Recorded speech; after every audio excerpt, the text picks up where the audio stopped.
refraction through a convex spherical surface. By the help of this concept, we can calculate the relation between refractive index, radius of curvature, position of object and the position of image. Okay, तो इस तरीके के आपके दो concept होते हैं, एक आपका कॉन्वेक्स स्फेरिकल सरफेस है और एक आपका कॉनकेव होगा. तो अभी हम कॉन्वेक्स स्फेरिकल सरफेस से थ्रू आपको रिफ्रैक्शन का फार्मूला प्रूव करके दिखाएंगे. तो हमने एक कॉन्वेक्स स्फेरिकल सरफेस लेट कर लिया. Suppose this is a convex spherical surface, this is a convex spherical surface. Okay, we have to draw here a normal. हमने एक नॉर्मल को यहाँ पर हम ड्रॉ करेंगे. तो we have to draw a normal, principal axis here. एक principal axis हमने यहाँ पे ड्रॉ कर दी. तो आपको पता है कि ये कॉन्वेक्स स्फेरिकल सरफेस है. तो कॉन्वेक्स स्फेरिकल सरफेस में ये मीडियम क्या है, रेयर, और ये वाली कांच हो जाएगी. तो कांच किस तरीके से बिहेव करेगी आपको पता है, डेंसर मीडियम से. किसकी तरह, डेंसर मीडियम की तरह बिहेव करेगी. ओके, तो now we have to put object on the principal axis and we get a image. Okay, तो refractive index of rare medium we have to let n1, refractive index of denser medium we have to let n2. n1 और n2 हमने इन दोनों के refractive index भी मान लिए. सबसे पहले हमने यहाँ पर एक ऑब्जेक्ट रखा और उस ऑब्जेक्ट को इंसिडेंट किया हमने यहाँ पर O, and object is incident on this surface at the alpha angle. मतलब ऑब्जेक्ट कॉन्वेक्स सरफेस पर कितने एंगल से इंसिडेंट हो रहा है, अल्फ़ा एंगल से इंसिडेंट हो रहा है. तो पहला पॉइंट कि ऑब्जेक्ट हमने इंसिडेंट किया है, तो ऑब्जेक्ट इंसिडेंट करते ही हमको एक नॉर्मल बना लेना है. यहाँ पर एक नॉर्मल हो जाएगी और ये नॉर्मल जिस पॉइंट पे आएगी दैट इज सी. नॉर्मल जिस पॉइंट पे आएगी that is C and making angle gamma. How much angle it is making, gamma. Okay, तो ये नॉर्मल मतलब ऑब्जेक्ट इंसिडेंट हुआ, नॉर्मल यहाँ ड्रॉ किया. आपको पता है रेयर से डेंसर जाता है, या रेयर से डेंसर अगर लाइट या ऑब्जेक्ट जा रहा है या लाइट जा रही है, तो आपको पता है कि बेंड टुवार्ड द नॉर्मल, यानी कि रेयर से denser bend toward the normal. तो बेंड टुवार्ड द नॉर्मल यानी इसकी इमेज जो बनाएंगे हम, वो फाइनल इमेज इसकी कहाँ बनाएंगे, that is I is here. ये इमेज बन गई बेंड टुवार्ड द नॉर्मल. ठीक है, ये नॉर्मल की तरफ बेंड करा दी और इसने एंगल बनाया कितना, बीटा. ओके, एंगल कितना फॉर्म किया यहाँ पर, बीटा. ओके, तो सपोज ये ऑब्जेक्ट है, इसके साथ एंगल बन रहा है आई, और ये आपको पता है कि इसके लिए जैसे ये इंसिडेंट रे है तो ये रिफ्लेक्टेड रे होगी, और रिफ्लेक्टेड रे नॉर्मल के साथ एंगल कितना बनाएगी, एंगल ऑफ रिफ्रैक्शन आर. ठीक है, एंगल ऑफ रिफ्रैक्शन आर हो गया. तो आप इसको नेम दे दें. सपोज मान लो ऑब्जेक्ट डिस्टेंस यहाँ तक की कितनी है, u. सेंटर ऑफ कर्वेचर है ये, तो यहाँ तक की डिस्टेंस को we have to let R. यहाँ पर इमेज बन रही है तो यहाँ तक की डिस्टेंस को हमने v लेट रखा. कितना लेट कर लिया बेटा, v लेट कर लिया. Okay, let a point here, that point is m. And from this point we have to draw a normal. इस पॉइंट से हमने एक नॉर्मल को ड्रॉ कर लिया, और इस नॉर्मल को ड्रॉ किया दैट इज़ कुछ भी लेट कर लो, एम एन लेट कर चुके हैं तो यहाँ पर हमने पी मान लिया. क्या लेट कर लिया, पी. ओके, पी तो हमने यहाँ पे पोल को मान लिया था, ये था, और यहाँ पे हमने पी क्यू मान लिया. Okay, that point is Q. इसकी हाइट कितनी है, तो एच हाइट इसकी है, एच हाइट हो गई. तो ये आपको डायग्राम आई थिंक समझ में आया होगा कि ऑब्जेक्ट आपने इंसिडेंट किया अल्फा एंगल पे, किस सरफेस पर, कॉन्वेक्स सरफेस पर. इस जैसे ही ऑब्जेक्ट इंसिडेंट हुआ हमने नॉर्मल ड्रॉ कर दिया. नॉर्मल ड्रॉ किया कितने पे, किस एंगल पर, गामा एंगल पर. ठीक है, आपको पता है रेयर से डेंसर आती है तो लाइट नॉर्मल की तरफ आएगी, तो ये नॉर्मल है, नॉर्मल की तरफ हमने राइट को डाल दिया. ठीक है, अब पॉइंट यहाँ पर देखो O, P, Q, C, I, M सभी पॉइंट हमने ले लिए. अब बात क्या आती है कि हमको प्रूव करना है रिलेशन किसके बीच में, refractive index, object distance, image position and radius of curvature. इन सभी के बीच में हमको रिलेशन प्रूव करनी है. तो रिलेशन प्रूव करनी है तो सबसे पहले आप अगर ये देखो कि हमको यहाँ से ट्रायंगल से वैल्यू निकालनी है, और ट्रायंगल से वैल्यू हम कैसे निकालेंगे, सपोज मान लो वी लेट अ ट्रायंगल, एक ट्रायंगल को हमने यहाँ से लेट किया है from the figure, triangle is O C M, ठीक है, O C M, this is a triangle, and from this triangle you get sum of two interior angle alpha and gamma is equal to exterior angle. मतलब इन OCM triangles दो interior angle का sum एक exterior angle के equal होता है। The sum of two interior angle is always equal to exterior angle. लिख सकते हो यहाँ पे आपने लिखा from the triangle OCM alpha plus gamma is equal to angle of incidence. Equation इसको आपने क्या लीड कर लिया, first. Okay, angle of incidence आपका आ चुका है। नेक्स्ट ट्रायंगल आपने लेट किया सपोज CIM, फिर से आपने एक ट्रायंगल लेट किया फ्रॉम द फिगर, तो ये जो पॉइंट ले रहे हैं वो कहाँ से ले रहे हैं, फ्रॉम द फिगर। फिर ये पॉइंट हमने कहाँ से लिया बेटा, फ्रॉम द फिगर। तो फ्रॉम द फिगर से हमने एक और ट्रायंगल लिया, कौन सा, CIM।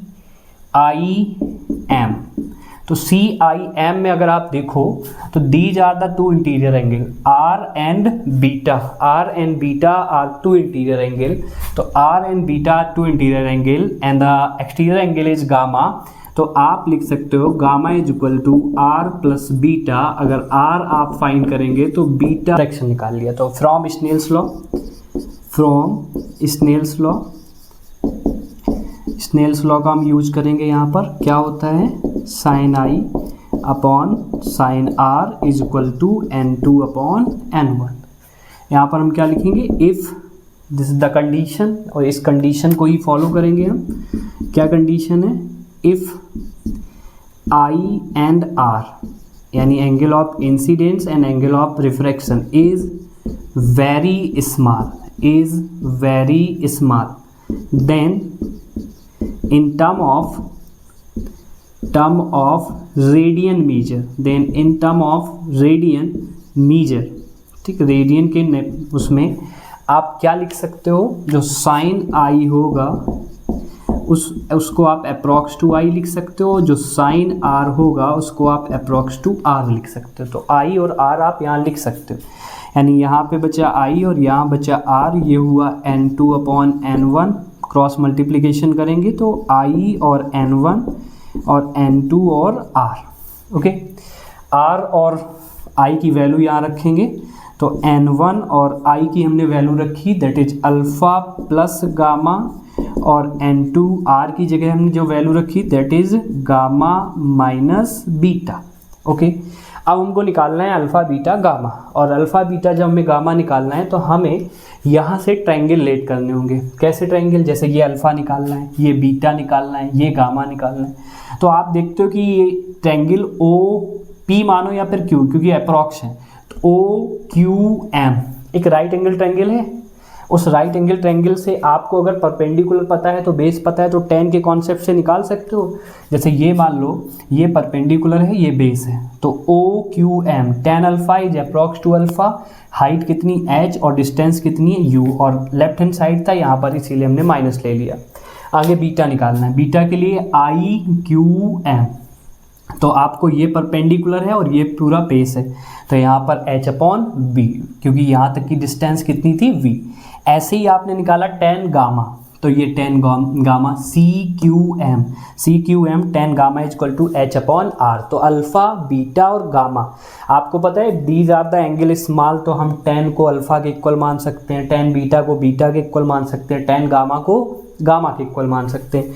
अगर हम इनकी वैल्यू रखें, मान लो अल्फ़ा की जगह हमने रखा माइनस का h अपॉन u, गामा की जगह हमने रखा h अपॉन r, फिर N2, फिर गामा की जगह h अपॉन r, और फिर बीटा है that is minus h upon v।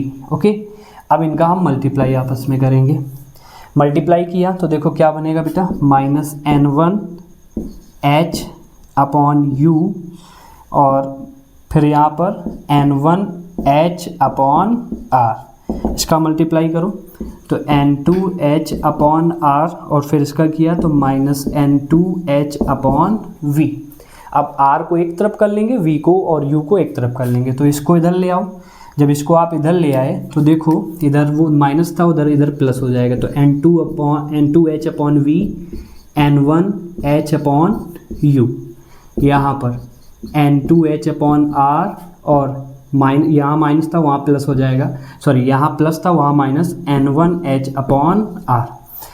अब अगर देखें तो हमारे पास H कॉमन हो रहा है, तो H कॉमन हो जाएगा, तो H कॉमन होके दोनों तरफ से कैंसिल हो सकता है, तो N2 upon we N1 upon you, यहाँ पर N2 minus N1 upon are. तो ये एक रिफ्रैक्शन का फार्मूला आया, ये किसका फार्मूला आया, रिफ्रैक्शन का फार्मूला आया, और वो भी किससे, आपको पता है ये किससे आया, स्फेरिकल सरफेस। कौन से सरफेस से, कॉन्वेक्स स्फेरिकल सरफेस। तो अपना जो फाइनल फार्मूला आया इससे लिए वो क्या आया, यहाँ से अगर लिखें तो N2 upon we N1 upon you और N2 minus N1 upon are, ये आ गया आपका refraction through, formula for a refraction through convex spherical surface. यही सेम फार्मूला आपका कॉनकेव के लिए भी रहता है, बस डायग्राम में चेंज आ जाता है। इसमें अगर थोड़ा सा हम कॉन्सेप्ट में चेंज करें और ये कह दें कि इसी को हम, या मान लो N1 हम कॉमन कर रहे हैं, या N1 को हम इससे कॉमन कर रहे हैं, तो N1 को पूरे टर्म से कॉमन किया बोथ साइड से, तो आपको पता है कि ये N2 upon N1 N1 upon N1 common ऐसे ही करते डिवाइड कर देते, U यहाँ N2 अपॉन N1, यहाँ N1 अपॉन N1 और यहाँ हो गया R। आपको ये भी पता है कि N1 N2 अपॉन N1 को according to Snell's law N कहते हैं, यानी म्यू कहते हैं।